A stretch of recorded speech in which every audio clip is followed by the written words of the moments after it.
মনের মিল হলে ৯০০ টাকার শাড়ি পরে বিয়ে করা যায় এমন মন্তব্য করেছেন চমক। যদি মনের মিল হয় তবে ৯০০ টাকার শাড়ি পরেও বিয়েতে বসা যায়। জন্ম মৃত্যু বিয়ে নাকি পূর্ব নির্ধারিত ভাগ্য? তাহলে বিয়ে বিষয়টা নিয়ে কেন আমরা এত আলোচনা সমালোচনা করি? বিধাতা আমার বিয়েটা এই মানুষটার সাথে লিখে রেখেছিলেন। এই মানুষটাকে সবাই প্রচণ্ড ধনকুবের কিংবা অসম্ভব ক্ষমতাশীল, খারাপ বা চরিত্রহীন মানুষ বলছে। এমনটাই মন্তব্য অভিনেত্রী রুকায়া জাহান চমকের। সম্প্রতি মাদ্রাসায় বিয়ে করেছেন এই অভিনেত্রী। দেনমোহর ছিল মাত্র ৯ টাকা। তার স্বামীর নাম আজমান নাসির।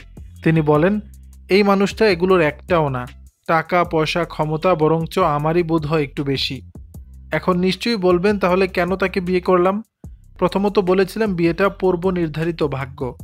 দ্বিতীয়ত সারাদিন আমি কাজ করে বাড়ি ফিরলে মানুষটা জিজ্ঞাসা করে রাতে কি খাবে, শরীর কেমন, প্রচণ্ড মাথা ব্যথা, জ্বরে মানুষটা আমার পাশে সারা রাত জেগে থাকে। চমক বলেন, আমার শুটিংয়ের ফাঁকে খোঁজ নিতে আসে আমার কিছু লাগবে কিনা, অথবা অনর্থকে আমার পাশে বসে থাকে ঘন্টার পর ঘন্টা। আমার কাছে এসবের মূল্য টাকা দিয়ে বিচার হয় না। খুব সাধারণ চাওয়া পাওয়া আমার, তাই খুব সাদামাটা ভাবে এই মানুষটিকে জীবনসঙ্গী করে নিলাম। অভিনেত্রীর ভাষ্য, কোনো দামি শাড়ি, সোনা গয়না, মোটা অঙ্কের দেনমোহর কিছুই না। ৯ টাকা দেনমোহরে ৯০০ টাকার শাড়ি, ১০০০ টাকার রজনীগন্ধা, বান্ধবীর শাড়ি আর এক পেজের থেকে স্পন্সর্ড ইমিটেশনের গয়না পরেই বিয়েটা করলাম। স্বামীর গুণাগুণ বর্ণনা করে বলেন, মানুষটার সম্পদ বলতে কিছুই নেই। অতীতও খুব একটা মধুর নয়, কিন্তু রাজার মতো একটা মন আছে। যেখানে সে আমাকে রানীর মতো রেখেছে, আমি সুখী।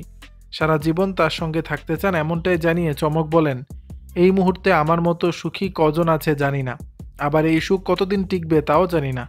তবে এই মানুষটার সাথে সারা জীবন কাটিয়ে দেওয়ার ইচ্ছা আছে। বাকিটা উপরওয়ালার ইচ্ছে। আপনারাও সুখে থাকুন। আমার জীবন নিয়ে নিজেদের মূল্যবান সময় নষ্ট না করে অল্পতেই সুখ খুঁজতে শিখুন। দর্শক, বিষয়টি নিয়ে আপনাদের মতামত জানাবেন নিচের কমেন্ট বক্সে।